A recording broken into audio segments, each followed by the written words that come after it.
Stephen Dudley, though, I mean, is it concerning that the only weapon that the Guatemalan, or the main weapon apparently that the Guatemalan government is using against the drug traffickers is the Kabylas, given the nature of this force and its history? Well, it is disturbing that they're bringing in the army. The army will have a very difficult time dealing with drug trafficking issues because they're not trained to deal with drug trafficking issues. They're trained to deal with armed conflict. So the real emphasis should always be put on the police. Having said that, Guatemala and many other countries in Central America have an incredibly hard time controlling the penetration of the police by drug trafficking cartels and criminal organizations in general. So they've had to fall back, if you will, on the military to try and control as best they can the rise of these criminal organizations. But of course we do have an example now of where that's been tried before, which is Mexico, of course. Partly, and that's partly one of the explaining factors for the explosion of violence now in Central America.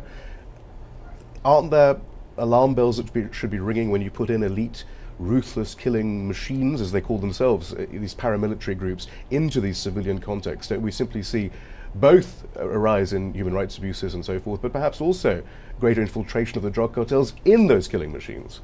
Absolutely. The trend and the history of this is very clear.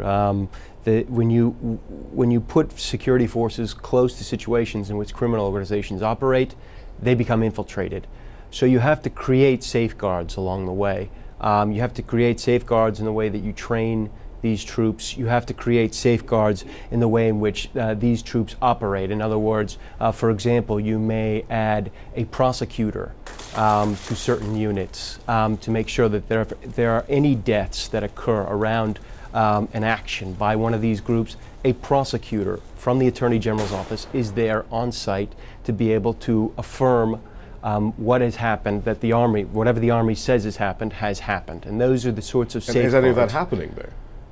No, not so far. This is something that other countries in the region, such as Colombia, came to the realization of after several years, that they needed to sort of create these safeguards, which didn't, not only had to do with putting people from the Attorney General's office there, but also training them in human rights, training them in the notion of what are the civilians' rights, and then you also have a sort of flip side of that, which is the civilian population also has to understand what their rights are, given these sort of changes in security. So this sounds terrifying. I mean, of course, we should always remember the Zetas drug cartel themselves were former paramilitary elite troops, were they not?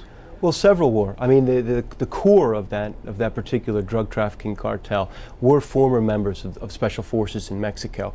It is terrifying, but at the same time, many of these countries have reached the point where they're so desperate that they're willing to accept or try anything in front of them, and that has been clear on the two instances in which they've called state sieges in Guatemala. They have both been popular. In the sense that there was a popular response of saying, yes, we were happy to have the military there, if albeit for a short amount of time. But when you say any kind of response that's put before them, isn't the problem is that the only response being put for in front of people is the crackdown. And as we've seen, all that does is spread the violence, spread the corruption, spread the destabilization, as long as the fundamental issues of demand and supply and so forth and consumption aren't sorted out. You can kill as many cartel members as you want, but they're going to be replaced because it's so lucrative. So is it just simply, doesn't there have to be some other regional approach perhaps that needs to be looked at? Absolutely. There has to be a regional approach, there has to be a local approach, and as I said at the beginning, the main idea has to be to reinforce the local police forces. That is always going to have to be your front line. And so if you are able to do that over a long period of time, even if you have a stopgap measure of putting in the military temporarily, then that is going to provide you, at least on the security forces side, with the type of base you need in order to slow the growth of these criminal organizations from a security point of view. But you know, you always have to have the social aspects. You have to, you know, create more schools, you have to create more education, more employment opportunities. All of these things have to run parallel. And that's the real challenge that Central America is finding itself in. How do you run all these things parallel? They don't have the resources, they don't have the skills. Well, and if they do try, they tend to be overthrown by the landowners and the oligarchs. They're and running. Indeed, the US government tacitly supports it.